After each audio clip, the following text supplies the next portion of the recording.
దేవుడు ఎన్నో మాటలు తన పరిశుద్ధ గ్రంథములో మన కొరకు రాయిస్తూ ఉన్నాడు. ప్రాముఖ్యముగా మనం ఆలోచన చేసినట్లయితే మనము నిత్య రాజ్యానికి, పరలోకానికి, మరణము తర్వాత ఉన్న మరో బ్రతుకుని మనము పొందాలంటే దీనన్నిటికీ ముఖ్య కారణము మనము మరి పరలోకం వెళ్ళాలన్నా, నరకము పడిపోవాలన్నా మనల్ని నడిపించేది దేవుని వాక్యము. మంచిదే.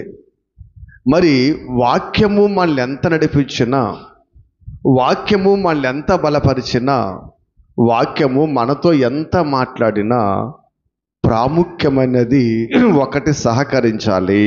ఏంటది? మన శరీరము సహకరించాలి. ఎందుకంటే ఈ శరీరము చాలా ప్రమాదకరమైనది. ఎన్నో సందర్భాలలో మనం వింటున్నాము. దేవుడు కూడా ఎన్నో సందర్భాల్లో వ్రాయించాడు. ఎందుకంటే మార్గము చక్కనిదైనప్పటికీ నడక సరిగా లేకపోతే మనము కడకి చేరలేము. చేరగలమ్మా? ఆలోచన చేయండి. ఏమ్మా, ఒక డాక్టరు మంచి క్వాలిటీ, మంచి మెడిసిన్ రాసిచ్చాడు. ఒక్క ట్యాబ్లెట్తో తగ్గిపోద్ది కదా. మరి ఆ ట్యాబ్లెట్లు వేసుకున్న తర్వాత మనము ఏ పథ్యము చేయాలో, దాన్ని ఎలా వేసుకోవాలో, ఎప్పుడు వేసుకోవాలో దాన్ని పాటించాలి. అది మనం పాటించినప్పుడు, పథ్యం చేయనప్పుడు మెడిసిన్ ఎంత పవర్ఫుల్ అయినా అది మనకి పని చేయదు. పని చేస్తుందమ్మా? పని చేయదు. పని చేయాలంటే డాక్టరు చెప్పినటువంటి స్క్రిప్ట్ని మనము ఫాలో అవ్వాలి. అందుకే వైద్యం చెప్తుంది, ఇది తినాలి, ఇది తినకూడదు, ఇలాగ ఉండాలి, ఉండకూడదు అంటారు. కొంతమంది అతివాదం చేస్తారు. ఇది తింటే ఏమవుతుంది, అది తింటే ఏమవుతుంది, ఏమవుతుందా? వచ్చాక తెలుస్తుంది మనకి, రాకముందేం తెలియదు. చాలా జాగ్రత్తగా మనం ఉండాలి. కాబట్టి ఈ విధముగా మనం ఆలోచన చేసినట్లయితే పరలోకం వెళ్ళడానికి మంచి ఔషధము వాక్యము. పరలోకం వెళ్ళడం మంచిది ఔషధం అమ్మా, వాక్యము. ఏమ్మా, టాబ్లెట్ రోగాన్ని తగ్గిస్తే, మనలో ఉన్న మరి బలహీనతని పెంచితే, వాక్యము మనలో ఉన్న పాపాన్ని తగ్గించి దేవునిలో బలవంతులుగా మనలను నడిపిస్తుంది. కాబట్టి అట్టి ఔషధము అంటే మెడిసిన్, ఔషధం అంటే మెడిసిన్. అటువంటి వాక్యాన్ని కూడా మనం ఎలా వినాలి? చాలా జాగ్రత్తగా వినాలి. కాబట్టి వాక్యము చాలా జాగ్రత్తగా వినాలంటే ఈ శరీరము సహకరించాలి. ఈ శరీరం సహకరించాలి. ఈ మధ్యకాలంలో కొంతమంది బోధకులు తయారయ్యారండి. ఏమో ఎవరు ఇష్టం వచ్చిన ప్రసంగాలు వాళ్ళు చేసుకుపోతున్నారు.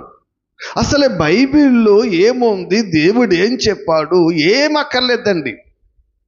ఏదో నలుగురిని సంపాదించుకోవటానికి తయారయ్యారు జనం, అంతేనండి. నలుగురిని సంపాదించి ఎక్కడికి వెళ్తాం? ఏం చేసుకుంటాం? ఈ నలుగురు నిన్ను శ్మశానం దాకా మోయగలరేమో కానీ పరలోకానికి నడిపించలేరు. చాలా జాగ్రత్తగా ఆలోచించండి. ఈ నలుగురు నిన్ను శ్మశానం దాకా మోయగలరేమో, నీ ఇబ్బందుల్లో నీకు సహాయం చేయగలరేమో, ఈ భూమి మీద నీకు ఏదైనా ఇవ్వగలరేమో కానండి పరలోకాన్ని మాత్రం ఎవ్వరు ఇవ్వలేరు. నలుగురి కంటే సమస్తాన్ని సృష్టించిన దేవుని సంపాదించుకోవటానికి మనము ప్రయాసపడాలి. ఎందుకంటే మహాలోకానికి తీసుకెళ్ళేది మనలను ఆయనే. కాబట్టి ఈ విధముగా మనం ఆలోచన చేస్తే ఒక ఆయన అంటాడు, క్రైస్తవులుగా బ్రతుకుతున్నప్పుడు, క్రీస్తునిగా మనం బ్రతుకుతున్నప్పుడు మన బ్రతుకు విధానంలో మరి చాలా జాగ్రత్తగా ఉండాలని చాలామంది చెప్తారు. ఒక దైవజనుడి దగ్గరికి ఒక యవ్వనస్తుడు వచ్చాడంట. ఒక దైవజనుడి దగ్గరికి ఒక యవ్వనస్తుడు వచ్చాడు. ఆ దైవజనులు మాలాంటి వాళ్ళు కాదండి, చాలా గొప్ప వాళ్ళు. ఎందుకంటే మీ దృష్టికి మేము చిన్నవారు. చక్కగా సూట్ వేసుకుని 4 మాటలు చెబితే వాళ్ళు ఎక్కడో చూస్తారు. ప్రజలు అలా తయారులేండి ఏమా. కాబట్టి గొప్ప దైవజనుడు అన్నమాట ఒక యవ్వనస్తుడు వచ్చి, అయ్యగారు నాకు ఒక సమస్య ఉంది, ఆ సమస్య నుండి మీతో చెప్తాను, నాకు సమాధానాన్ని దయచేయండి అన్నాడంట. ఏంటి అనగానే, ఇదిగో మరి నా ముందు ఒక అందమైన అమ్మాయి చాలా అందంగా అమ్మాయి మరి వెళుతుంది. మరి అమ్మాయి నేను చూడొచ్చా చూడకూడదని అడిగాడంట. అర్థమైందా వాక్యము? జాగ్రత్తగా వినండి. ఆ అందమైన అమ్మాయిని నేను చూడొచ్చా చూడకూడదా అని అడిగాడంట. దైవజ్ఞుడు ఏం చెప్పాలి? మీరైతే ఏం చెప్తారు? ముందు అని చెప్పేస్తాం, అక్కడికి వెళ్ళినప్పుడు మాత్రము అవన్నీ వేరే ఉంటాయి. ఈయనేం చెప్పాడు? చూడు తప్పులేదు అన్నాడంటండి. చూడు తప్పులేదు, కానీ ఏమన్నాడంట? పాపము చెయ్యకు అన్నాడంట. చూడు తప్పులేదు ఏమన్నాడమ్మా? చూడు తప్పులేదు, చూడటములో తప్పులేదు అన్నాడంట. ఆ మాట పట్టుకుని వాళ్ళు చాలామంది అండి అందాన్ని చూడటంలో తప్పు లేదు కానీ అనుభవించాలనుకోవటంలో తప్పు అంటున్నారు. ఆలోచన చేయండి. ఈ దేహము చాలా ప్రమాదకరమైనది. ఈ మాట మీకు ఎందుకు చెప్తున్నానంటే, ఈ దేహము చాలా ప్రమాదకరమైనది.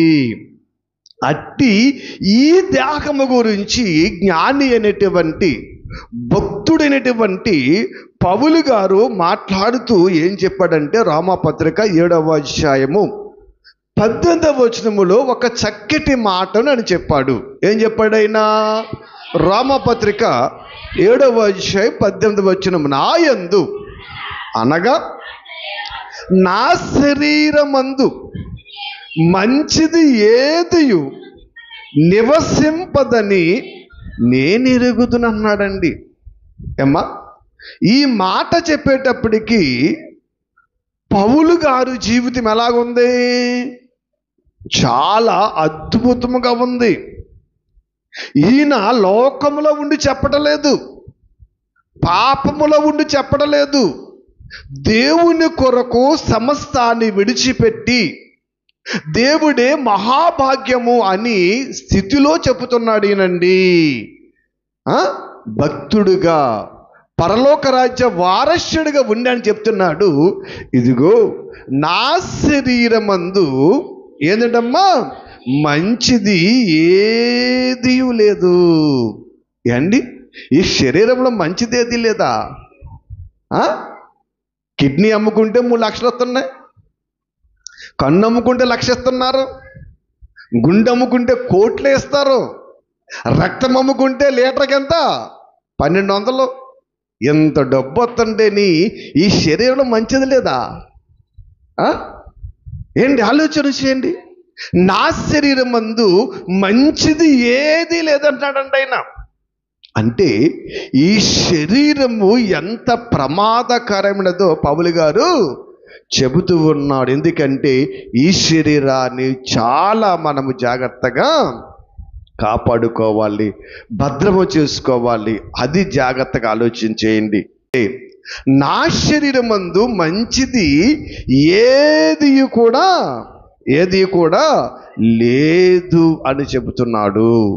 కాబట్టి ఈ శరీరములో చాలా అవయవాలు ఉన్నాయి కదా. అరికాల మొదలుకొని నడినెత్తి వరకు ప్రతి అవయవం ఉంది కదా. మనము శరీరములో ప్రాముఖ్యమైన భాగము ఏది అనగానే ప్రతి వారు చెబుతా ఏం చెప్తాము? హృదయం అండి, గుండండి, అది జాగ్రత్తగా ఉండాలండి అని ప్రతి నోట ప్రతి చోట మనం చెప్తూ ఉంటాం.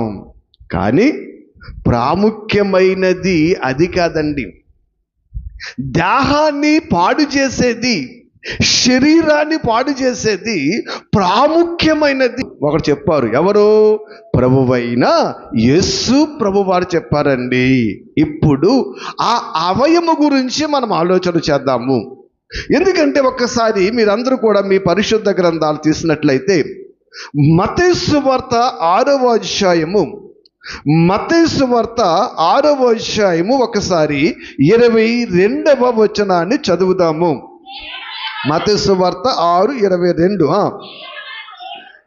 దేహమునకు దీపము కన్నే గనుక నీ కన్ను తేటగా ఉండిన ఎడల నీ దేహమంతయు వెలుగుమయ్యుండును. నీ కన్ను చెడిపోతే దేహమంతయు చెడిపోతుందంట. ఏండి, ఇది మేము చెప్పే మాట కాదండి, ప్రభువారు యేసుక్రీస్తు వారు చెబుతున్నాడండి.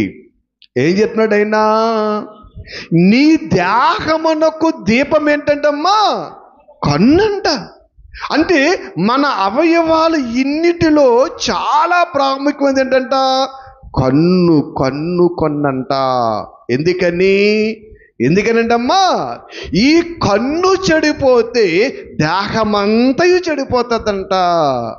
కన్ను బాగుంటే దేహమంతయు కూడా ఎలా ఉంటుందంటమ్మా? బాగుంటుందంట. అవునా? అవును. ఎందుకంటే ఈ కన్ను చాలా ప్రమాదమైనది. మనము చాలా సందర్భాల్లో హృదయము ప్రమాదకరమైనది, హృదయం మోసకరమైనదే. కానీ ఆ హృదయము కూడా మోసపోవడానికి కారణమే కన్నంట. నాకు ఆశ్చర్యం చదువుతానండి. హృదయం మోసకరం అంటాం. ఆ హృదయము కూడా మోసపోవడానికి ఎవరు కారణం అంటమ్మా? కన్ను కారణమంట. అందుకేనండి ప్రభువారు చెప్పారు, నీ దేహమునకు దీపము కన్ను. ఇంకా కఠినమైన చెప్పాడు. నేను కింద చదువుతాండి 28 వచ్చిన అంటాడన్నా, నీ కన్ను నిన్ను అభ్యంతరపరిస్తే పికేయ్. అంటే కన్నునే తీసేయమన్నాడంటే అసలు ఈ కన్ను ఎంత ప్రమాదకరమైనది. అటువంటి కన్నును మనం ఎంత భద్రముగా దాచుకోవాలి. దాచుకోవడం అంటే కళ్ళజోడు పెట్టుకుని ఏం తగలకుండా దాచుకోమని కాదండి. ఎలా దాచుకోవాలి? దేవునితో దాన్ని చాలా జాగ్రత్తగా దాచుకోవాలి. ఏంటి? నీ దీపం, నీ దేహమునకు దీపమే కన్ను. నీ కన్ను చీకటైతే నీ దేహమంతా చీకటే. అంటే ఏమైపోతుంది? చీకటి అంటే పాపమే. నీ కన్ను చెడిపోతే నీ దేహమంతా చెడిపోతామే. చెడిపోవడం అంటే ఏదో కంట్లో పువ్వు వేసిందండి, చూపు కనపడలేదండి, ఆపరేషన్ లేదండి, నరాల బాలు, ఈ చెడిపోవటం కాదు. లోకములో నీ చూపులు, లోకములో నీ దృష్టి చెడిపోతే ఎలా ఉంటుందంట? ఆలోచన చేయండి. ఈవేళ ఒక కన్న కూతురి మీద కన్న తండ్రి అత్యాచారం చేస్తున్నాడంటే అతని కన్ను ఏమయ్యింది? కూతుర్ని ఎలా చూశాడు? కూతుర్ని ఒక తల్లిలా, ఒక బిడ్డలా చూడవలసిన కన్ను భార్యని ఏ దృష్టితో చూశాడో కూతుర్ని కూడా అదే దృష్టితో చూశాడు. కనుకే కూతురి మీద ఏం చేయడమ్మా?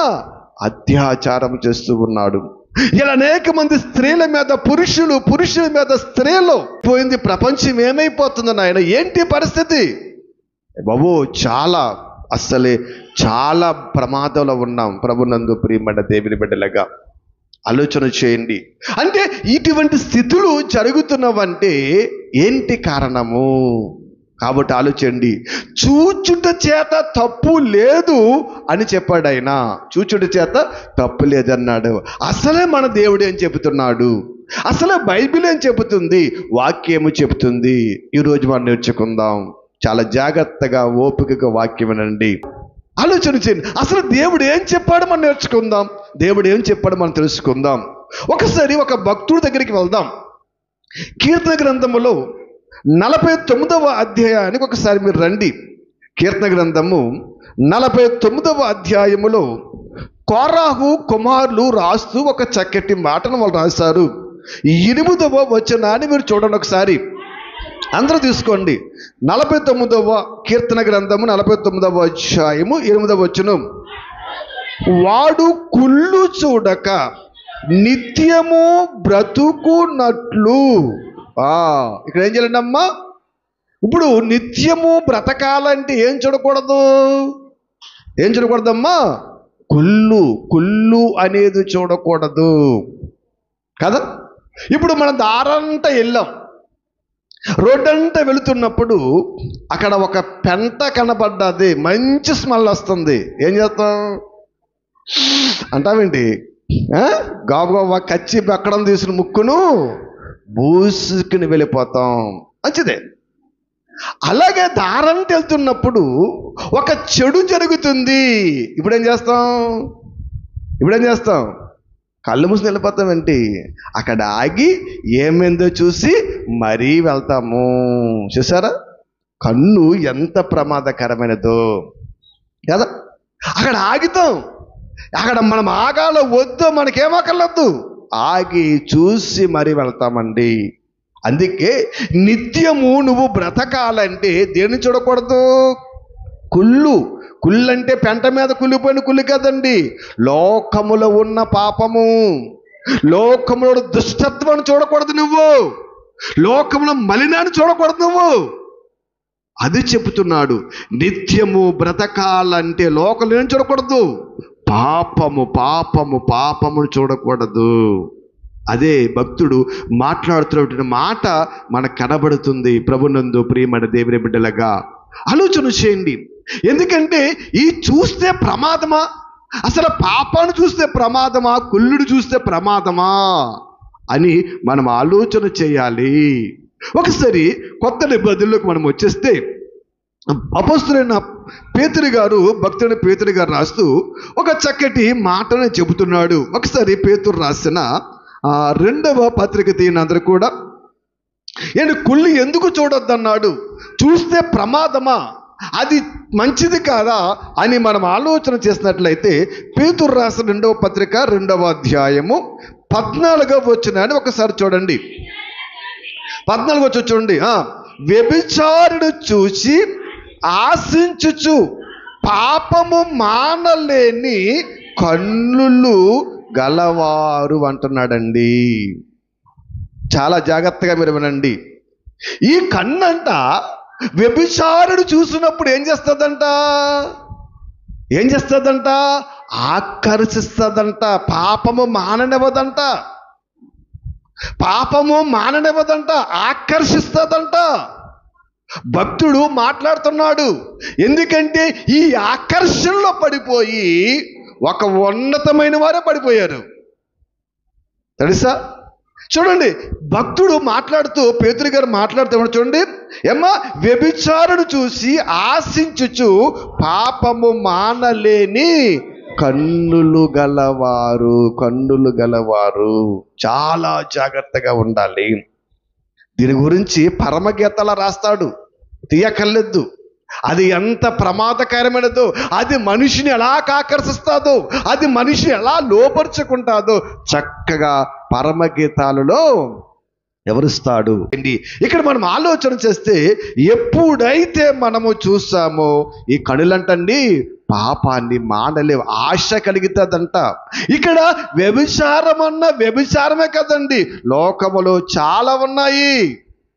ధనం ఉంది, ఆశలు ఉన్నాయి, చాలా ఉన్నాయండి, చాలా ఉన్నాయి. ప్రతి దానిని కూడా ఈ కన్ను ఏం చేస్తుందంట?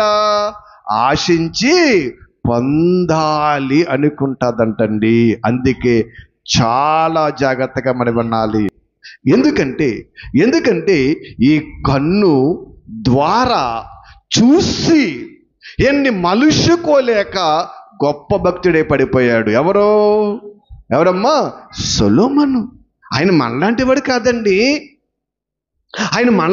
కాదు. ఆయన గురించి రాజుల గ్రంథంలో చెబుతూ అంటాడు, ఇదిగో దేవా, నాకంటే ముందు తరాలున్న తరవలలో గొప్ప జ్ఞానాన్ని నాకు ఇచ్చావయ్యా. మరి అంత జ్ఞానాన్ని ఇచ్చిన సొలొమోనుకు దేవుడు భార్యనివ్వలేదా? సొలొమోను భార్య ఎవరు? ఫరో కుమార్తె. భార్యనిచ్చాడు కదా. భార్యనిచ్చిన ఆయన ఎంతమంది భార్యలను చేసుకున్నాడు?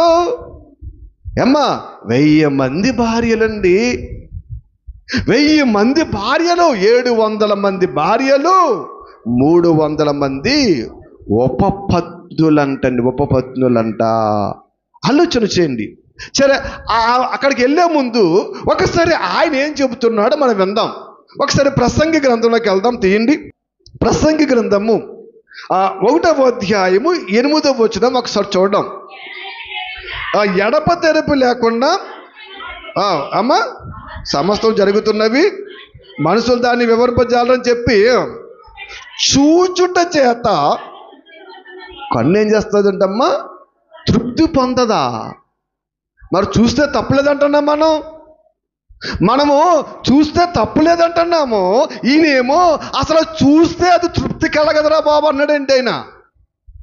చూచుడు చేత తృప్తి పొందదా? కదా? మీకు బాగా తెలుసు ఆడోళ్ళకి కదా, చక్కగా వెళ్తారు ఎక్కడికి? షాపింగ్ మాల్కి కదా. ఎన్ని చీరలు తెస్తారమ్మా? షాపింగ్ మాల్ దండం పెట్టేస్తారు ఆడవాళ్ళు వెళ్తేనే. మగవాళ్ళు వెళ్తే 2-3 జతలతో సెట్ అయిపోద్ది. ఇత్తి మొత్తం బీరువా అంతా కిందే చేస్తారు. ఎన్ని చూసినా ఈ కన్ను ఏం చేస్తుందమ్మా? అది కావాలి, ఇది కావాలి, ఇది కావాలి, ఇది కావాలి. 100 చీరల కింద ఆడేసి ఒక్క చీర కొంటాం. పాపం మన ఇచ్చే డబ్బులు మార్చడం కూడా సరిపోద్ది అడికి. ఆలోచన చేయండి. అంటే చూచుట చేత కన్నుకి ఏం కలగదు? తృప్తి కలగదు. నీవు ఇంటికాడే డిసైడ్ అవుతావు ఏమని? పలానా ఆకుపచ్చ రంగు చీర నేను కొనుక్కోవాలి, దానికి చక్కగా గోల్డెన్ బార్డర్ ఉండాలి కదా, జాకెట్ కూడా చక్కగా గోల్డెన్ బార్డర్ ఉండాలి, అది పట్టు చీర అయ్యి ఉండాలి. ఎక్కడ డిసైడ్ అయ్యావు? ఇంటికాడే డిసైడ్ అయ్యి వెళ్ళిపోయావు. మరి ఇంటికాడ డిసైడ్ అయిపోయి నీవు ఆకుపచ్చ చీర గోల్డెన్ బార్డర్ కనపడ్డది కదా, తృప్తి పొందొచ్చు కదా. మళ్ళా 100 చీరలు ఎందుకు తీసావు? జ్ఞానం చెప్తున్నా, సొలొమోను చెప్తున్నాడండి, చూచుట చేత కన్ను ఏం చేద్దామా? తృప్తి పొందదు. ఆలోచన చేయండి. దేహమునకు దీపము కన్ను. ఆ కన్ను మర్చిపోయి అందరూ హృదయాన్ని ఎట్టుకుంటున్నారండి. ఈ కన్ను మొత్తం దేహాలను చెడిపేస్తుంది. మనుష్యుడు మాయ చేసేస్తుంది. మనుష్యుడు పాపంలో గెంటేస్తుంది. ప్రభునందు ప్రియమైన దేవుని బిడ్డలుగా చూచుట చేత దీనికి ఏమడదమ్మా? తృప్తి కలగదు అన్నాడు. చూడండి, తృప్తి కలగదు. ఎందుకంటే చూసిన దానిని కొనాలి అని ఆశ మనలో కలుగుతుందండి. ఆలోచన చేయండి. ఏంటి, ఒక వస్తువు కొనడానికి వెళ్తాం మార్కెట్కి. ఎన్ని వస్తువులు కొంటాం? 10 వస్తువులు కొంటాం. ఎందుకని? అది కొనాలి, ఇది కొనాలి, అది కొనాలి. తప్పలేదు. ఇంట్లో మనం అన్నీ కొనుక్కోవాలి. అంటే కన్ను గురించి చెప్తున్నాడు. అది తృప్తి చెందదు అన్నాడండి. అదే ఇంకా 2వ అధ్యాయంలోకి వస్తే ఒకసారి 9వ వచనం నుండి మనం చదివినట్లయితే అక్కడ అంటాడైనా, నాకు ముందు యెరూషలేమందున్న వారందరికంటే నేను ఘనుడనై అభివృద్ధి నొందిని, నా జ్ఞానము నన్ను విడిచిపోలేదు. ఈ మాట చెప్పేది ఎవరు? జ్ఞాని అయిన సొలొమోను గారు. నాకంటే ముందు యెరూషలేములో ఏమన్నాడు? వినా ఘనుడు. ఎందుకంటే తండ్రి అయిన దావీదు తర్వాత, కనీసం దావీదు తరములోనైనా, దావీదు పరిపాలన కాలంలోనైనా ఆ యెరూషలేము దేశంలో యుద్ధాలు, కరువులు, కాటకాలు వచ్చినాయేమో, కానీ సొలొమోను పరిపాలన ఏమి రాలేదు. అసలు యుద్ధాలు లేవు, కరువులు లేవు, ఇబ్బందులు లేవండి. 45 సంవత్సరాల దేవుడు అజేయముగా ఆ సొలొమోను చేత పరిపాలన చేయించాడండి. అంత జ్ఞానము కలిగిన వాడైనా ఎట్టి సమస్యనైనా చక్కగా తీర్చేసేవాడండి. ఎటువంటి సమస్యనైనండి. ఆయన జ్ఞానం, ఆయన తీర్పు వినడానికి ఎక్కడెక్కడో దేశాల నుంచి రాజులు, రాణిలు వచ్చి ఆయన తీర్పు విని వెళ్ళేవాడండి. అటువంటి మహాజ్ఞానండి. ఆయన అంటున్నాడు చూడండి, ఆయన చెబుతున్నాడు చూడండి, ఏమన్నాడు చూడండి, నా జ్ఞానము నన్ను విడిచిపోలేదు, అయితే నా కన్నులు ఆశించిన వాటిలో దేనిని అవి చూడకుండా నేను అభ్యంతరము చేయలేదు. చూడండి, ఈయన ఏం చేశాడంట? ఇంత జ్ఞానమున్న ఆయన రాస్తున్న మాటలు జాగ్రత్తగా వినండి కదా. ఇప్పుడు నేను జ్ఞానవంతుడిని, నేను గొప్పవాడిని, నేను భక్తుడిని. చాలా సందర్భాలు అనుకుంటారు, ఆ భక్తుడిని, నేను అది చేస్తే తప్ప, ఇది చేస్తే తప్ప, అలా ఉంటే చూస్తే తప్ప అనుకుంటారండి. ఎలాగైనా అపవాది మనలను పడగొట్టేస్తుంది. జాగ్రత్తగా ఉండండి. నీతిమంతుడు భార్య, లోతు భార్య, ఆవిడ కూడా ఎవడో నీతిమంతురాలే. బిడ్డలను అలా పెంచి చక్కగా ఉందంటే దేవుడు రక్షించాడు. ఆవిడకెవడో లోతు భార్య కూడా నీతిమంతురాలే. చాలా మంది ఆవిడ తప్పులు అనుకుంటారు, నీతిమంతురాలే. కానీ నేను నీతిమంతుడు భార్యను కదా, దేవుడు దూతలను రక్షించినే కదా, దేవుడు నాకు సహాయకున్నాడు కదా, ఇంకేంటి అని ఏం చేసింది? వెనక్కి తిరిగి చూసింది, జారిపోయింది. మనం కూడా అలాగే. ఎందుకే మాట చెప్తానంటే బలం ఉందా కదా, ఆరోగ్యం ఉందా అని కుదరదు. ఏ సమయంలో ఎలా జారిపోతాము, ఎలా పడిపోతాము, ఎలా తప్పిపోతాము మనకి తెలియదు. ఏంటి ఈ వాక్యాలు ఇలాగ ఆలోచిస్తే చాలా అద్భుతంగా ఉంటాయి. ప్రభునందు ప్రియమైన దేవుని బిడ్డలుగా, నేను దాటిపోయాను కదా అనుకుంది. ఎక్కడి నుంచి? సొదొమ గొమొర్ల నుంచి తప్పించేసుకున్నాను కదా అనుకుందండి. నీ దృష్టి చాలా జాగకపోతే తప్పించుకున్న దేవుడు ఏం చేస్తాడు? పాతేస్తాడు, ఉప్పు తమ్మం చేస్తాడండి. చాలా జాగ్రత్తగా ఆలోచించండి. అందుకే ఈయన కూడా ఏమన్నాడు? నేను గొప్ప జ్ఞానిని, అసలు నా జ్ఞానము చాలా గొప్పది, యెరూషలేములో నేను గొప్పవాడిని. అటువంటి నేను ఇదిగో నా కన్నులు ఏది చూసినా సరే నేను అభ్యంతరం చేయలేదు. నీకేది కావాలో అది చేసుకో. చూడండి, ఇంకా మీరు కిందకి చదువుకుంటూ వెళితే అంటాడైనా, అమ్మ కిందకి చూడండి, మరియు నా హృదయము నా పనులన్నిటిని బట్టి సంతోషింపగా సంతోషకరమైనది ఏదియు అనుభవించకుండా నా హృదయమును నేను నిర్బంధించలేదంటండి. ఇప్పుడు కళ్ళు చూస్తున్నాయి కదా, ఈ కళ్ళు చూసినప్పుడు ఆ సంతోషమైనది అనుభవించకుండా ఉండటానికి ఏం చేయాలంటే హృదయాన్ని నిర్బంధము చేయలేదంట. ఏం చేయాలినా? చూడాలి. చూసావా, నీకు తగదు వాగు అనాలి. కానీ ఏం చేయడంట? పర్లేదు, అందుకే 1000 మంది భార్య లేరు మహానుభావుడికి. చూసిన ప్రతి స్త్రీని పెళ్లి చేసుకోనుకున్నాడు. ఆలోచన చేయండి. ఏమా మాకంటాడైనా, నాకన్నాడండి, ఏంటి పిల్లల కోసం గర్భఫలం కోసం చేసుకున్నాడు అంటాడండి. అమ్మ అబ్రహాం గారికి వయసు అంతా, అబ్రహాం గారి వయసు అని పెద్దండి, సొలొమోను గారి వయసు. దేవుడు తడుసుకుంటే నీకు ఎలాగివ్వాలో అలాగిస్తాడండి. ఇచ్చేవాడైనా, మనం బ్రతికించేవాడైనా, కాపాడేవాడైనా. అంతే తప్ప ప్రతిదీ దేవుడి మీద నెట్టేయకూడదు. తప్పులు చేసి ఇష్టం వచ్చినట్టు చేసి దేవుడి మీద నెట్టేయకూడదు. పిల్లల కోసం 1000 మంది చేసుకున్నాను, అలా చేసుకున్నాను అనుకోకూడదు. ఎందుకంటే బైబిల్ ఆలోచన చేయండి, ఎందుకంటే జాగ్రత్తగా ఆలోచన చేయండి. అబ్రహాం చేసుకోలేడా? దేవుడు వాగ్దానం చేసి ఇస్తాడు, ఇవ్వకపోయినా పర్వాలేదు అనుకున్నాడండి. అంటే ఈయన ఎందుకు చేయడంటే, కన్ను ఏదైతే చూస్తుందో దాన్ని ఏం చేసాడు ఈయన? అభ్యంతరము చేయకుండా హృదయాన్ని కూడా ఏం చేశాడు? ప్రోత్సహించాడంట. హృదయాన్ని నిర్బంధం చేయలేదంట. కన్ను చూసినప్పుడు వెంటనే మనసులో ఏం పడుతుంది? ఆశ పడుతుంది. ఆశ పుట్టినంటే నువ్వేం చేయాలి? ఆశను గద్దించాలి. కానీ నేనేం చేయడం మహానుభావుడు? గద్దించలేదు. ఇష్టం సంతోషంగా ఉండు, ఆనందముగా ఉండు అనే పరిస్థితిని ఈ మహానుభావుడు చేశాడు. అయితే ఇలాగ జరిగిన సందర్భములో అని అంటాడైనా, కిందకు చూస్తే, అప్పుడు నేను పనులన్నీ నా కొరకే ప్రయాసమంతయు నిదానం చూశాను. ఇలా సంతోషించాడు కదా, ఇలా బ్రతికాడు కదా, ఇలా సుఖంగా చూస్తాడు కదా. చివరికంటండి, కన్ను చూస్తున్న దానిని ప్రతి దాని హృదయం నిర్బంధించకుండా సంతోషించాడు కదా. చివరికి వెనక తిరిగి చూసినప్పటికంట ఇదంతా ఎలాగుందంట? ఏమ్మా, వ్యర్థముగా ఉందంట. ఇదేంటండి? హృదయము సంతోషించినప్పుడు, కోరుకున్నప్పుడు వ్యర్థమవడం ఏంటి? అనుభవించినంత చేపు, పొందినంత చేపు, కావాలనుకున్నంత చేపు సంతోషమే. చివరి దశకు వెళ్ళినప్పుడు ఏమవుతుంది? ఈ బ్రతుకు వ్యర్థము కదా, ఈ జీవితము వ్యర్థము కదా, నా ప్రయాసం అంతా ఏమైపోయిందన్నాడైనా? వ్యర్థమైపోయింది అన్నాడు. చూడండి, ప్రభునందు ప్రియమైన దేవుని బిడ్డలుగా చాలా జాగ్రత్తగా దేవుని వాక్యం మరి వినాలి. ఈ మాటలు చెబుతున్నది ఏంటి?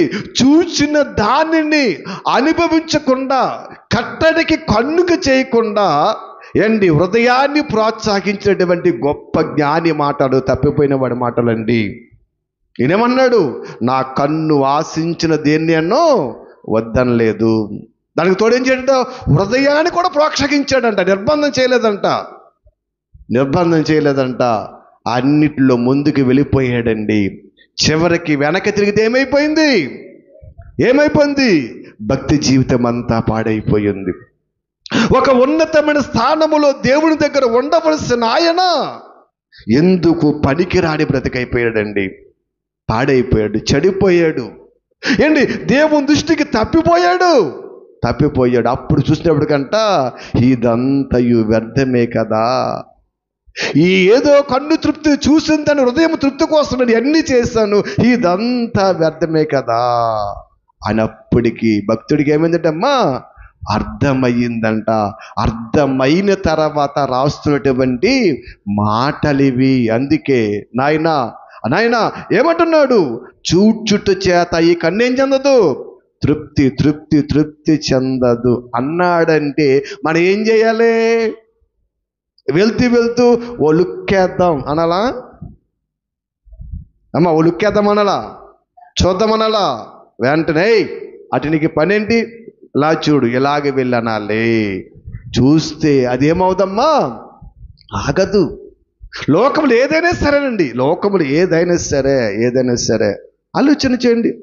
ఇవాళ మనం ఆలోచన చేయండి. చాలామంది అండి ఒకప్పుడు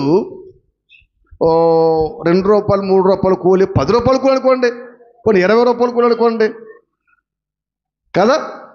అప్పుడు పెద్దోళ్ళు చాలామంది ఉన్నారు. మీరు అందరూ అమ్మ అప్పుడు మీ ఇళ్ళలో అప్పులు ఉన్నాయా? మార్తంగాడు శంకర్ అమ్మ మీ పిల్లలు అప్పులు ఉన్నాయి? అప్పుడు 10 రూపాయల కూలి అప్పులేవా? ఇప్పుడు 1000 రూపాయల కూలి అప్పులేంటి? మీరు బాగా ఆలోచించండి. అప్పుడు ఏమీ లేదు, తినటానికి కష్టము, ఆయన ఏమీ లేదు, అప్పులు లేవండి. ఇప్పుడు అన్నీ ఉన్నాయి, అప్పులేంటి? మీకు అర్థమైపోతుంది బడికి. ఎందుకంటే మనిషి ఉన్న దానికంటే ఎక్కువ పొందాలి, అనుభవించాలి, సుఖాన్ని కలిగి ఉండాలని ఆశపడుతున్నాడండి. కష్టపడాలని ఏ మనిషి కూడా ఆశ లేదు. తెలుసండి, దేవుడు బైబిల్లో కీర్తనలు చెప్పాడు, నీ చేతుల కష్టార్జితం నువ్వు అనుభవించాలి. మనిషి ఏం చేశాడు? నిబంధన మారిపోయాడండి, ఉద్దేశాలు మారిపోయాడు. ప్రపంచం ఎటు వెళ్ళిపోతుందో ఒక్కసారి మనం చాలా జాగ్రత్తగా. అందుకే ఈ కన్ను సుఖాన్ని కోరుకుంటుంది, ఈ కన్ను సంతోషాన్ని కోరుకుంటుంది, ఈ కన్ను ఆశించినది ప్రతిదీ కావాలనుకుంటుంది. అది పోలే ఈ ఏళ్ళు లేదు, గింజను తిందాం, సరిపెట్టుకుందాం అనుకుంటుందా? పక్కింటి నుంచి మాంసం కొనబడుతుంది, మన చేపల కొనం తెచ్చుకోద్దా, వెళ్ళి పట్రా అంటుంది. వెళ్ళి అక్కడికి అప్పు చేసేస్తాడు. తృప్తి పడనవద్దు, ఈ దేహం తృప్తి పడనవద్దు, చాలా ప్రమాదమైనది. ప్రభునందు ప్రియమైన దేవుని బిడ్డలుగా ఆలోచన చేయండి. మనల్ని మనం కంట్రోల్ చేసుకోకపోతే చాలా ప్రమాదం. లోకములు కుటుంబ వ్యవస్థలోనైనా సరే, మన జీవన విధానంలోనైనా సరే, పరలోకపు మార్గంలోనైనా సరే చాలా జాగ్రత్తగా మనం ఉండాలి. అందుకే ఏమన్నాడు, చూచుట చేత కన్నేం చెందదమ్మా, తృప్తి చెందదు. ఆ తృప్తి నీవు చెందకుండా దీన్ని కంట్రోల్ చేయలేకపోతే నీ బ్రతుకు ఎందులోనైనా నాశనం అయిపోతే మన బ్రతుకులండి. ఎందుకంటే ఈ కన్ను చాలా ప్రమాదమైనది. ఈ కన్ను చెడిపోతే దేహమంతా కూడా చెడిపోతుంది. చాలా చాలా చాలా జాగ్రత్తగా చెప్తున్నాడండి. అందుకే మరి సామెతల గ్రంథంలో చెబుతూ 27వ అధ్యాయంలో ఇంకొక చక్కటి మాటను సొలొమోను గారు మాట్లాడుతుండే. సామెతల గ్రంథము 27వ అధ్యాయం తీయండి, 20వ వచనం చూడండి ఒకసారి. అమ్మా, పాతాళమునకును అగాధ కోపమునకు తృప్తి కానేరదు. అమ్మ ఒకసారి ఇక్కడ పాతాళం గురించి చెబుతున్నాడు. అమ్మా, పాతాళం అగాధ కోపం కదా. నిజంగా ఆదాము గారి దగ్గర నుంచి కదా ఇప్పటి వరకు మనం లెక్కేసుకుంటే అసలు పాతాళం ఎంతమంది వెళ్ళిపోయారంటారు? లెక్క ఉందా అమ్మా? అసలు పరలోకానికి ఎంతమంది సిద్ధపడ్డారు? పరదేశంలో ఎంతమంది ఉన్నారు? అసలు పాతాళానికి ఎంతమంది వెళ్ళిపోయారంటారు? ఏమ్మా, పరదేశంలో ఎంతమంది ఉంటారు? చాలా తక్కువ. పాతాళం ఎంత ఉంటారమ్మా? గొట్టలో ప్రపంచమంతా వెళ్ళిపోతుంది. ఎంతమంది వెళ్ళిపోయినా దానికి లేదంటమ్మా, అసలు తృప్తి లేదంట. అయ్యో ఇంతమంది దేవుని బిడ్డలు తినేస్తేనే, వీళ్ళని పాడు చేసేస్తేనే, వీళ్ళ పాపము చేత నచింపజేసేస్తేనే ఆపేద్దాం. దానికి ఏదంటమ్మా, తృప్తి లేదు. ఉన్నవారిని కూడా ఏం చేయాలి, లాగేయాలి. ఎక్కడికి, పాతాళం అంటండి. దానికి ఏదంటమ్మా, తృప్తి లేదు పాతాళానికి.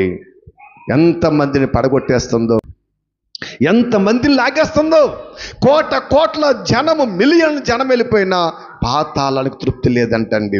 ఎంతమంది వెళ్ళిపోతున్నారు చూడండి, ఎలాగ వెళ్ళిపోతున్నారు.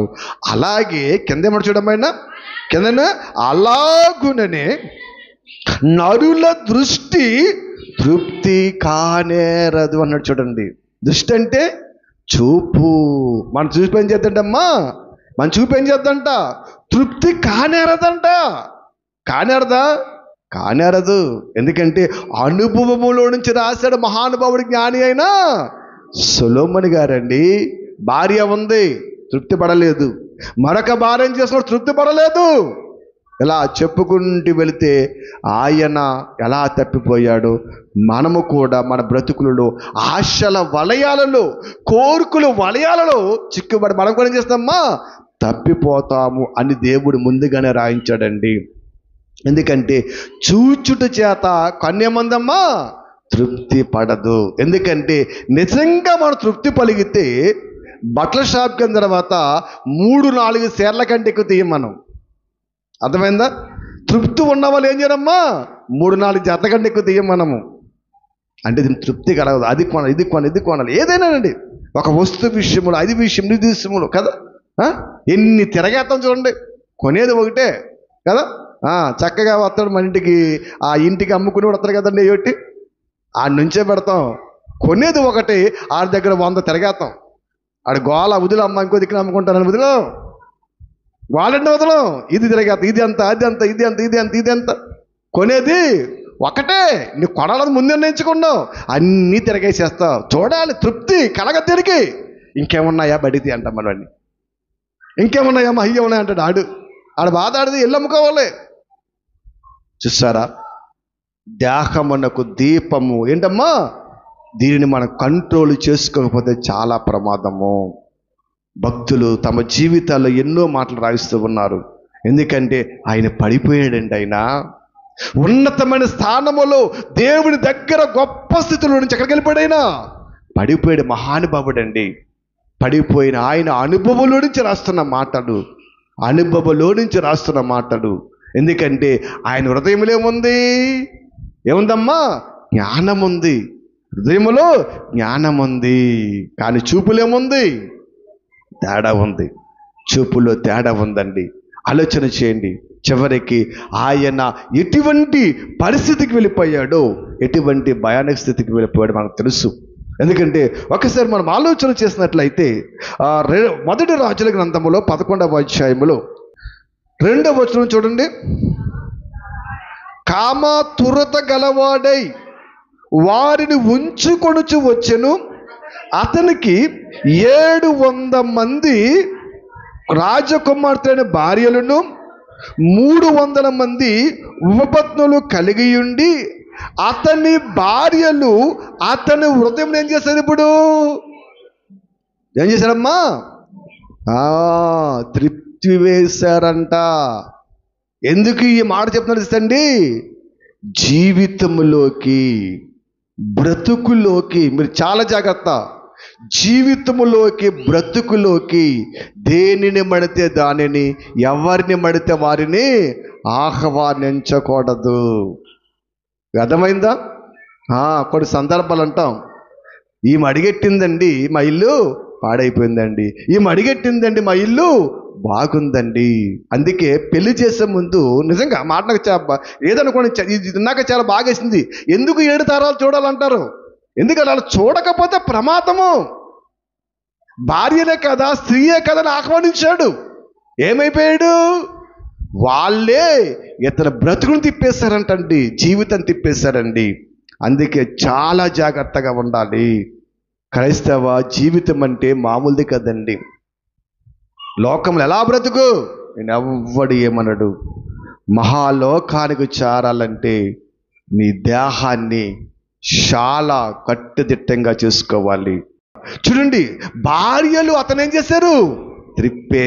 తిప్పేశారు. చూసింది ప్రతిదీ కొనాలనుకున్నాడంటండి. చూసింది ప్రతిదీ కొనాలనుకున్నాడంట. ఆలోచన చేయండి. మనకు ఆయన ఆత్మహత్య చేసి చచ్చిపోయాడు. భార్య బిడ్డలతో సహా చచ్చిపోయారు. మొత్తం అందరూ ఆత్మహత్య చచ్చిపోయారు. ఏంటి అంటే అతను బాగానే ఉంది, మంచివాడే, ఏంటి ఉన్నతమైన వాడు, డబ్బున్నవాడే, లేనివాడు కాదు. అయితే ఇంకా షేర్ మార్కెట్లో అంటండి బాగా లాభాలు వస్తున్నాయంట. ఎక్కడంటమ్మా? షేర్ మార్కెట్లో బాగా లాభాలు వస్తున్నాయంట. ఈ డబ్బంతా పట్టుకెళ్ళి ఏం చేయడంట? ఒక ఫ్రెండ్ ద్వారా షేర్ మార్కెట్లో పెట్టాడు. ఆ ఫ్రెండ్ ఏమో ఏం చేశాడు? మోసము చేశాడు. షేర్ మార్కెట్ పడిపోయింది. అడిగితే ఇవ్వటలేదంట. అప్పులు చేసిన ఊరుకుంటలేదంట. భార్య బిడ్డలతో సహా ఆత్మహత్య చేసుకుని చనిపోయాడండి. చాలా జాగ్రత్త. కొన్ని బ్రతుకులు మనలోకి వస్తే మన జీవితాలు కూడా ఏమైపోతాయి? పాడైపోతాయి. చాలా జాగ్రత్త. క్రైస్తవుడిగా నీ విశ్వాస జీవితాన్ని పాడు చేస్తారు, నీ భక్తి జీవితాన్ని పాడు చేస్తారు. సొలొమోన్ని వచ్చిన భార్య ఫరో కుమార్తె పాడు చేయలేదు. తర్వాత వచ్చిన స్త్రీలు ఏం చేశారు? అతని హృదయాన్ని తిప్పివేశారండి, పాడు చేశారు. చూడండి ఏమన్నాడు? మళ్ళా చదువుతున్న మాట మీరు చూడండి. అమ్మ రాజకుమార్తె అయిన భార్యలు 300 మంది వచ్చేది. అతని భార్యలు అతని హృదయమును త్రిప్పివేసెను. సొలొమోను వృద్ధుడైనప్పుడు అతని భార్యలు అతని హృదయమును ఇతర దేవతలు తిప్పగా ఏమైపోయాడు? దావీదు హృదయం అయిపోయిందమ్మా. దేవుని యథార్థము కాక ఏమైపోయాడు? దేవుని దృష్టికి యథార్థం కూడా ఏమైపోయాడంటమ్మా? పాడైపోయాడు, చెడిపోయాడండి. ఒకటి, ఈయన కన్ను తృప్తి కలగలు చూసిన ప్రతి దానిని కావాలనుకున్నాడంటండి. మనసును కూడా ఏం చేయలేదైనా కంట్రోల్ చేయలేకపోయాడు. అందుకే చూడండి, అసలే ఆదాము కాడి నుంచి యేసుక్రీస్తు వచ్చే వరకు కూడా గొప్ప జ్ఞాని ఆయనండి, గొప్ప జ్ఞాని. అటువంటి జ్ఞానికి ఎటువంటి సర్టిఫికెట్ ఎక్కల దేవుడు? అమ్మా మీరు బాగా ఆలోచించారు. అటువంటి జ్ఞానికి ఎటువంటి సర్టిఫికెట్ కడవాలి? సర్టిఫికెట్ ఇచ్చాడా? అబ్రహాంకి ఇచ్చాడు, యోబుకి ఇచ్చాడు, దావీదుకి ఇచ్చాడు. జాగ్రత్తగా మీరు ఆలోచించండి. అబ్రహాంకి ఇచ్చాడు, దావీదుకి ఇచ్చాడు, యోబుకి ఇచ్చాడు, దానియాలకి ఇచ్చాడు, చాలా మందికి ఇచ్చాడు. మరి సొలొమోనుకి ఏం సర్టిఫికెట్ ఇచ్చాడు దేవుడు? ఆలోచన చేయండి. చాలా జాగ్రత్త. అందుకే భక్తులు చాలా జాగ్రత్తగా ఉన్నారండి. ఒక భక్తుడు అంటున్నాడు, ఒక భక్తుడు ఏమన్నాడు చూడండి, తన కళ్ళుతో ఏం మాట్లాడాడు చూడండి ఒకసారి. యోబు గ్రంథము 31:1 చూడండి. నేను నా కన్నులతో నిబంధన చేసుకుంటుని, అసలు కన్యకును నేనెలాగా చూడదగును అన్నాడండి. ఆయన కళ్ళుతో ఏం చేయడంట? నిబంధన అంటే నిబంధన. నువ్వేది మెడతో చూడడానికి వీలు లేదు అడో అంటున్నాడంట. అసలు కన్యకు నువ్వు ఎలా చూస్తానో? చూస్తే విడిచిపెడతాదా? అందాన్ని చూస్తే విడిచిపెడతామా? వస్తువును చూస్తే విడిచిపెడతామా? ఆలోచన చేయండి. కొనాలని ఆశ మనకి ఖచ్చితంగా కలుగుతుంది. అప్పైనా చేసే వస్తువును మనము కొంటాం. తప్పని అవసరాలకి కొనుక్కోవాలి, తప్పలేదు, కాదంటలేదు. కానీ చాలా ప్రమాదం కొన్ని సందర్భాల్లో. అది మీకు తెలియజేస్తూ ఉన్నాను. ఈ భక్తుడు ఏం చేయడమ్మా? ఏం చేయడు? నా కన్నులతో నిబంధన చేసుకున్నాను, కన్యకను నేనెలా చూస్తాను? అసలేని చూస్తే విడిచిపెడతాదా? నా పరిస్థితి బాగుంటుందా? వద్దొద్దు, అసలు నేను చూడను. అందుకన్నాడండి, నా సేవకుడైనా ఓర్పు విషయంలో అతనిని మాదిరిగా పెట్టుకోండి అన్నాడండి. ఓర్పు విషయంలో అతను మాదిరిగా పెట్టుకోండి. ఎందుకంటే శరీరాన్ని ఎలా బంధించాలో, శరీరంలో ప్రతి అవయవాన్ని ఎలా కట్టడి చేయాలో, శరీరంలో ప్రతి అవయవాన్ని ఎలాగా దేవుని కొరకు లోపరచాలో ఒక మంచి జీవితాన్ని చూపించేటువంటి భక్తుడు యోబు గారండి. చూస్తారా? ఆయన అంటున్నాడు చూడమేడమ్మా, నా కన్నులతో నేను నిబంధన చేసుకుంటుని, అసలు కన్యకును నేనెలాగా చూడదగును? చూడదగును అంటే చూడొచ్చనా చూడకూడదనా? చూడదగినంటే చూడొచ్చని చూడకూడదైనా చూడకూడదనే అక్కడ అది చూడదగును అని నేను ఎలా చేయగలను, అది నేను చేయడానికి వీలు లేదు అన్నాడు. నేను ఎలా చూడదగను? చూడలేదు. ప్రభునందు ప్రియమైన దేవుని బిడ్డలుగా చాలా జాగ్రత్తగా దేవుని వాక్యాన్ని మనం ఆలోచన చేయాలి.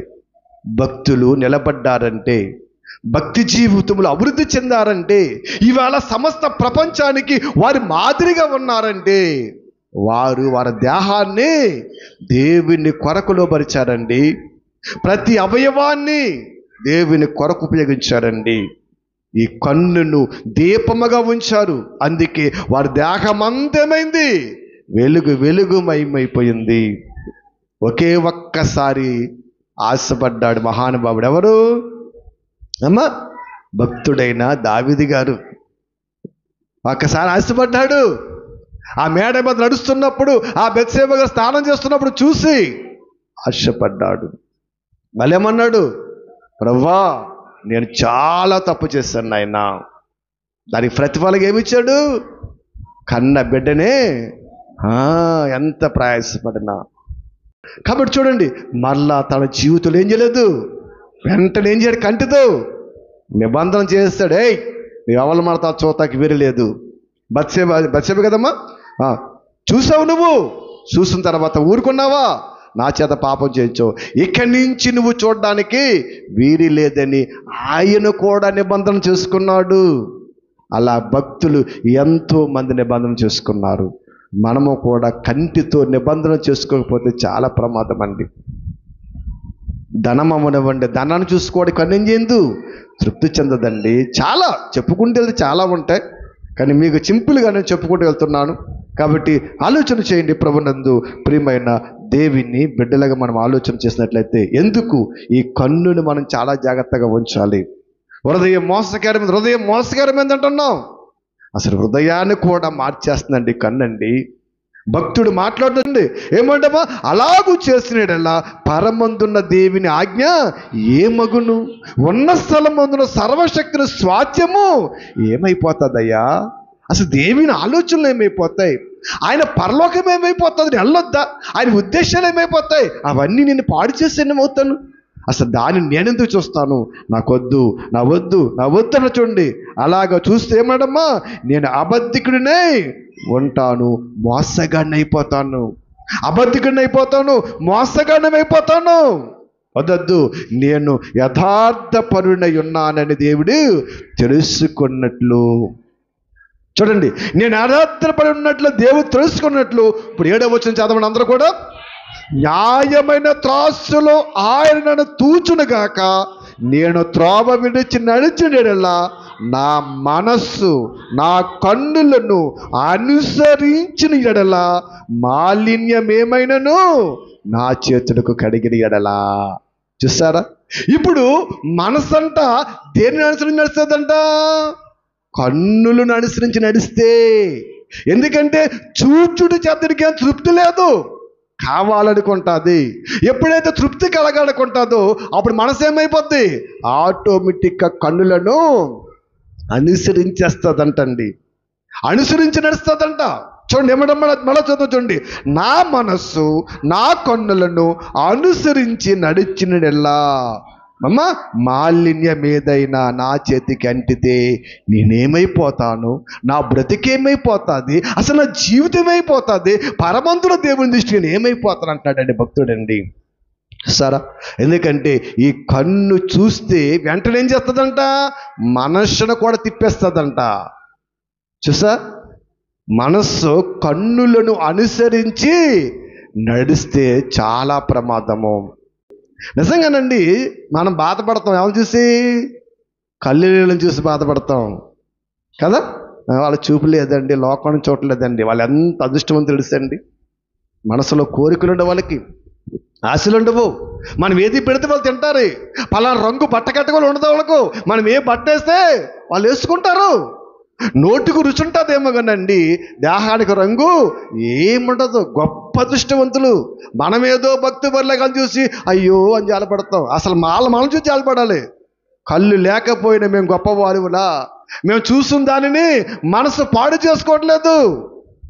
మీరు అన్ని చూసి మీ జీవితాలు పాడు చేసుకుని దారి తప్పి వెళ్ళిపోతున్నారని బాధపడాలండి కదా.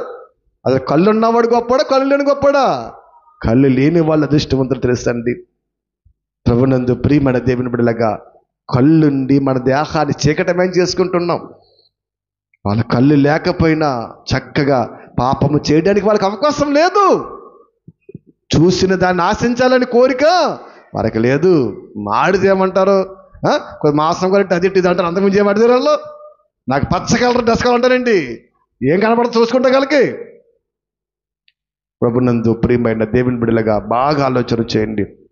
అందుకే భక్తుడు మాట్లాడుతూ, నా మనస్సు నా కన్నులను అనుసరించిన ఎడల ఏమైపోద్ది? నా చేతులకి ఏమైపోతుందంట? మాలిన్యం ఏమైపోద్దంట? పాపం అట్టేసుకుంటుంది. ఆ పాపం పట్టుకుంటే ఏమడపైన నేను పరమందున్న దేవుని దృష్టికి వేషధారిని అయిపోతాను.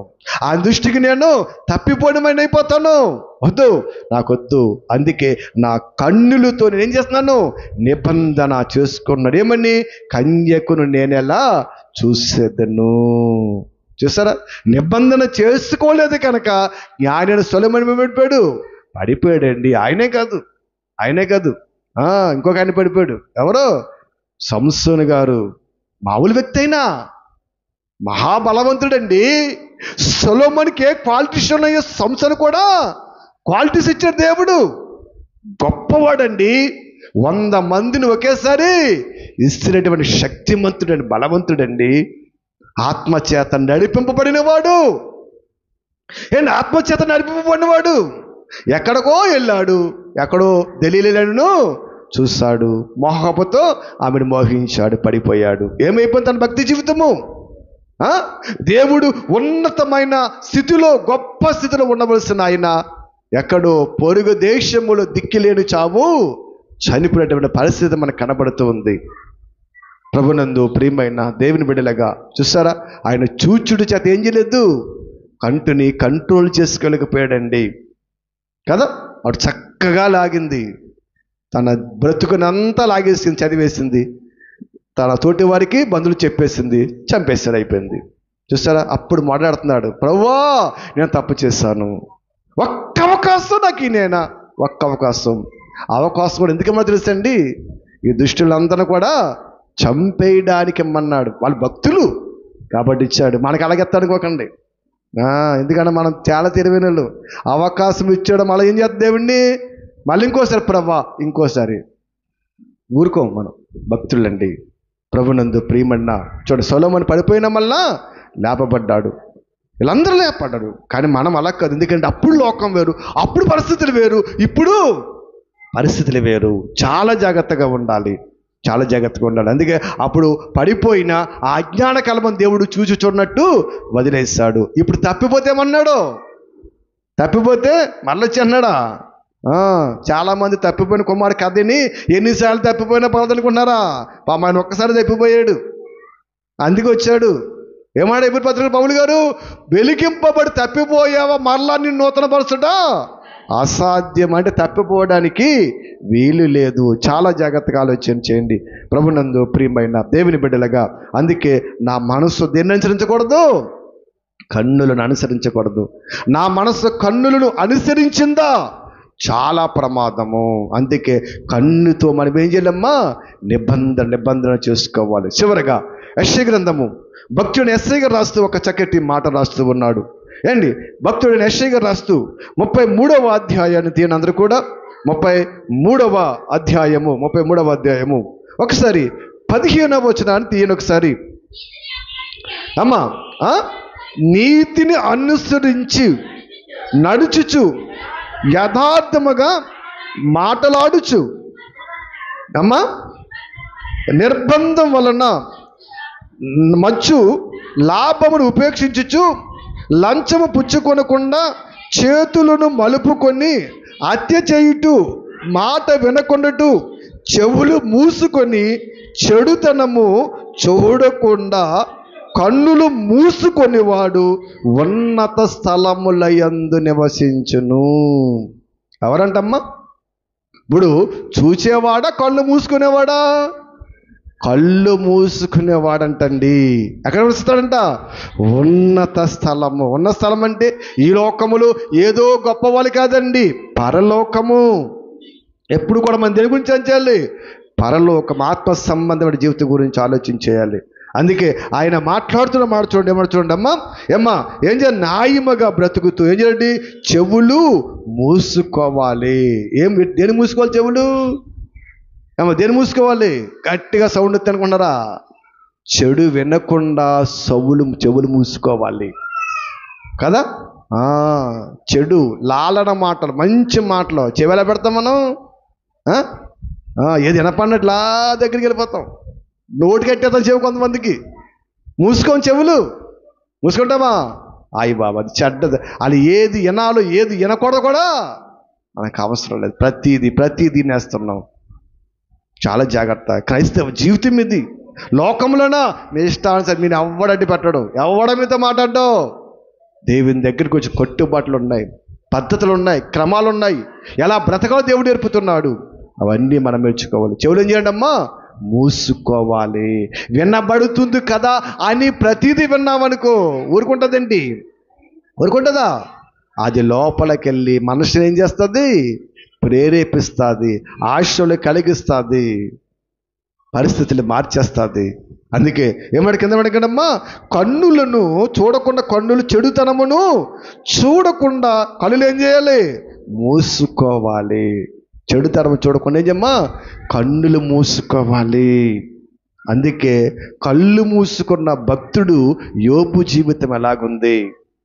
మూసుకోకుండా ఉన్నటువంటి సొలొమోను, సంసోను జీవితాలు చివరి దశ ఎలాగైపోయినవి. ఎందుకు చెబుతున్నానంటే బైబిల్ ఏం చెప్పిందంటే కార్య ఆరంభము కంటే కార్యాంతము మేలు. ఎందుకు చెప్తుంది తెలుసండి? అసలు కార్యము ఆరంభం కాదు, కార్యాంతము మేలు కదా. ప్రారంభములో అసలు యోబు ఎవరికని తెలుసా? కానీ చివరిలో ఆయన ఎక్కడికి వెళ్ళిపోయాడు?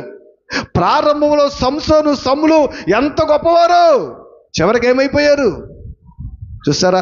కార్యారంభము కంటే కార్యాంతము మేలుగా ఉండాలంటే, చివరి దినాలు భక్తిగా చక్కగా ఉండాలంటే ఇదిగో చెడు వినకు, చెడు చూడకు కదా. మనకు 3 కోతులు కనపడతాయి కదండి. కోతులు కదా, ఈ మనుషులు నెట్టాలి. తెలియకుండా కోతులు నెట్టారు. కోతులు నెడితే ఒక ఉపయోగం? మనకంటే కోతులే మంచియండి, కొడితే వెళ్ళిపోతాయి కదా. చెడు అది ఎవరు చెప్పారు? బైబిలే చెప్పింది. ఏదో గాంధీ తాత చెప్పారు అంటాడు. గాంధీ తాత అంతా బైబిల్ చెప్పాడు.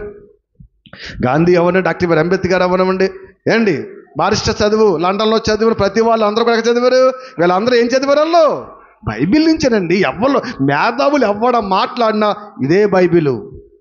దీని నుంచే కాపీ కూడా చెప్పేశారు అంతే. వాళ్ళని చూస్తాం మనం, దేవుడు మాత్రము చూడము.